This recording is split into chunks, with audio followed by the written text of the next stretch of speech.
Vamos falar da convocação da seleção brasileira?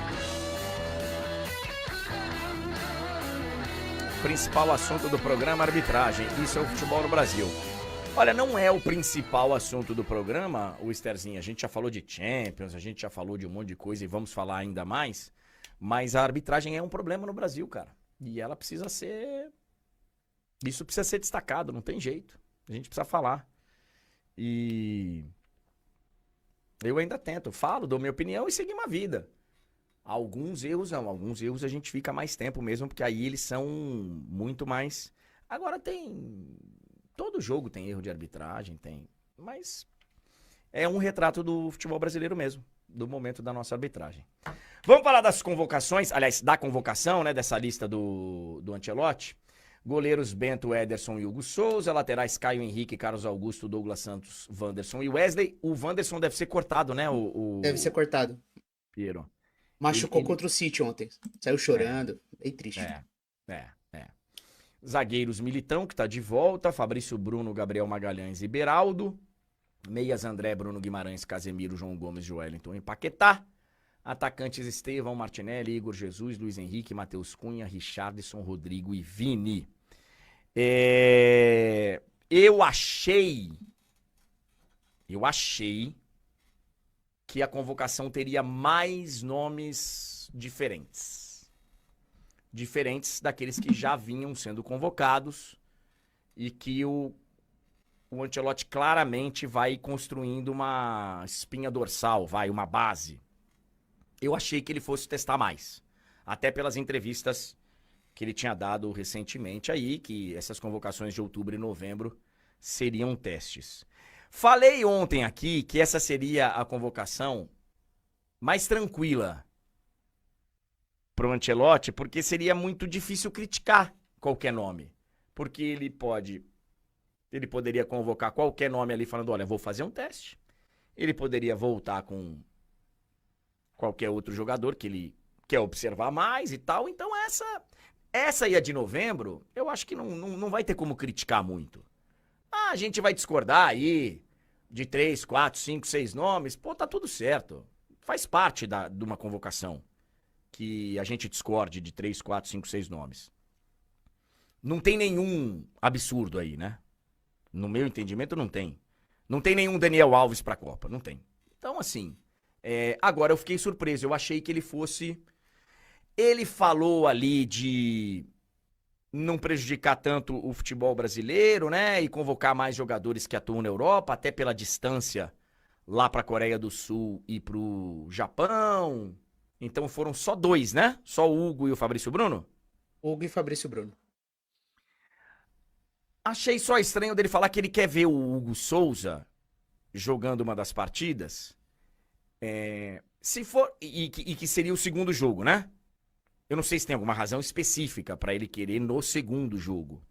Mas se, por exemplo, ele tiver com o Hugo e com o Fabrício Bruno pensando em observá-los num jogo, ele poderia colocar no primeiro jogo. Para que eles depois voltassem para não desfalcar os seus clubes aqui na reta final do Campeonato Brasileiro. Mas a gente sabe como é que funciona a nossa data FIFA e jogadores convocados dificilmente conseguem jogar no dia seguinte. Às vezes conseguem quando alugam lá um avião e fazem uma logística e tal. Do jogo do Japão pra cá, eu tenho impressão que nem se alugasse um jato. E é Galo e Cruzeiro e Santos e Corinthians, tá? Pois é, então assim, poderia usar no primeiro jogo, né? E liberar da segunda partida, poderia ter convocado um zagueiro a mais, um goleiro a mais e tal. E chama atenção também, né, André? Porque ele falou que o Ederson vai ser o goleiro do primeiro, né? E todas as convocações foram Alisson, Bento e Hugo. E agora vai ser Ederson e Hugo que vão jogar, né? Então o Bento, que ainda não jogou com o Ancelotti, continua sendo convocado, mas em teoria não jogará, né? Pelo menos o indício que ele deu, né? Não é uma cravada, mas enfim. Teve isso também. O jogo do dia 14... Deixa eu ver se a Monique Danello lembra de cabeça. Deixa eu só terminar aqui a lista. Meias, André, Bruno Guimarães, Casemiro, Estevão Martinelli, Igor Jesus, Luiz Henrique, Matheus Cunha, Richarlison, Rodrigo e Vini. Ô, Monique, você lembra de cabeça o horário dessas partidas do dia 10 e do dia 14? Bom dia, Moniquinha, seja bem-vinda! Bom dia, André. Obrigada. Bom dia para você, para o Piero, para a galera que está aqui com a gente. Eu não me lembro de cabeça a ordem, mas se eu não me engano, a primeira é 8h30 no horário de lá da noite, 8h30 da manhã no Brasil, e a segunda é 7h30 da manhã no Brasil e 7h30 da noite lá. Deixa eu. Então, Vou confirmar aqui, só para poder fazer uma conta rápida. tem um, É, um fuso a favor na volta, né? Mas mesmo assim eu acho que é muito difícil para chegar com condições de é.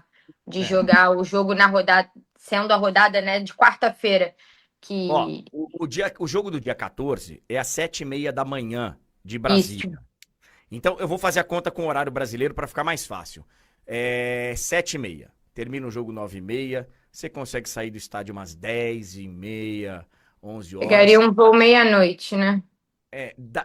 Narita é um aeroporto longe, pode ser que saia de Haneda, lá em Tóquio, mas assim, na melhor das hipóteses, conseguiria pegar um voo lá, sei lá, 2, 3 da tarde.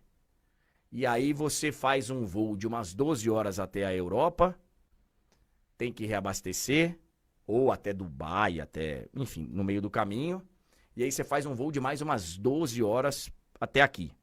Então seriam de viagem, assim, entre abastecimento, 28 horas.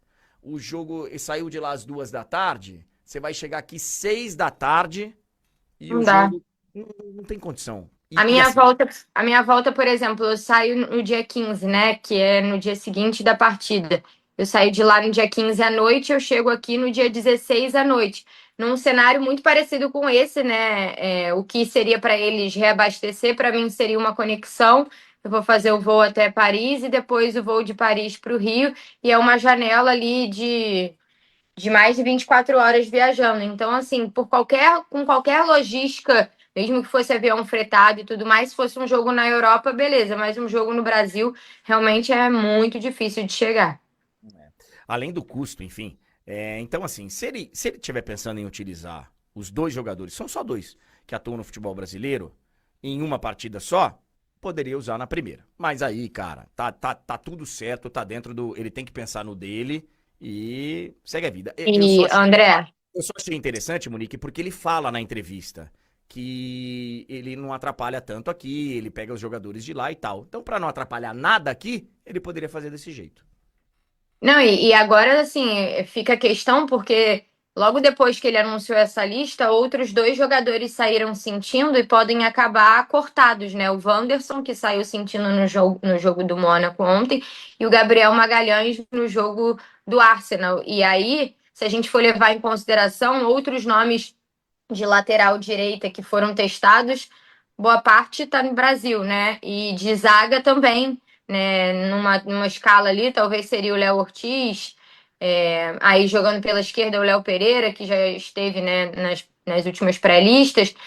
Não sei que caminho ele faria, porque não tem o Marquinhos. O Bremer também, ontem ele informou que tem uma questão física. Tem que ver ainda se o Militão vai entrar em campo no fim de semana, né? Porque não jogou a rodada de Champions do meio de semana. Então, se ele fizer cortes, eu não sei, né, em que cenário, como que ele vai recorrer ali, especialmente nessas posições lateral, direita e zaga, né? É, né? O Monique,